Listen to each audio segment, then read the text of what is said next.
এখানে শিব আর কৃষ্ণের মূর্তি ছাড়াও রয়েছে 3 মাথা ও 5 মাথা বিশিষ্ট কালনাগিনীর প্রতিমা।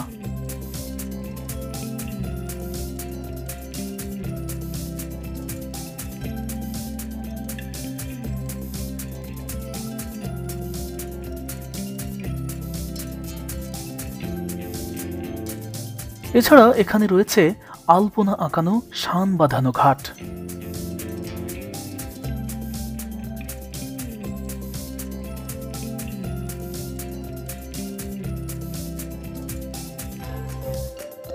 আরেকটু সামনে এগিয়ে যেতেই চোখে পড়ল বৈঠকখানা, মূল রাজপ্রাসাদে প্রবেশের আগেই যার অবস্থান। এই বৈঠকখানায় এখানকার রাজারা সভাসদদের সাথে বৈঠক করতেন। হাল আমলে যেমন মন্ত্রিসভার বৈঠক হয়, ওই সময় ঠিক তেমন বৈঠকই হতো এখানে। বৈঠকখানাটি দেখার মতো, অসাধারণ, দারুণ সব নকশায় মোড়ানো এখানকার প্রতিটি পিলার।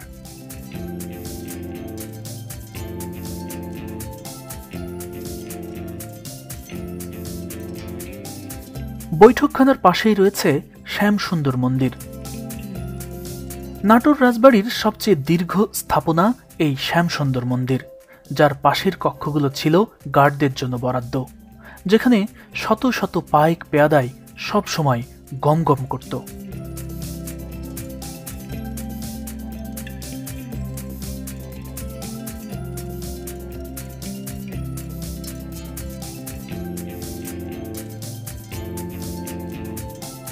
আরেকটু সামনে আগালেই চোখে পড়বে মালখানা, যেখানে ওই সময় অস্ত্রশস্ত্র এবং গোলাবারুদ থেকে শুরু করে খাজনার অর্থ, ক্রোক করা জিনিসপত্র সহ মূল্যবান সবকিছুই রাখা হতো।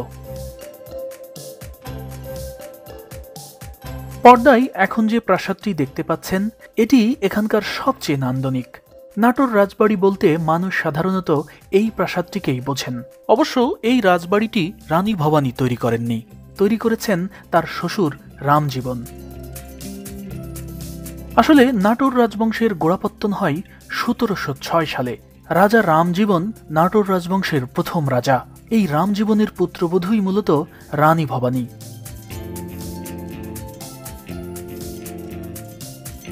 1730 সালে রানী ভবানীর সাথে রাজা রামজীবনের দত্তক পুত্র রামকান্তের বিয়ে হয়, কিন্তু 1734 সালে রাজা রামজীবন মারা যান।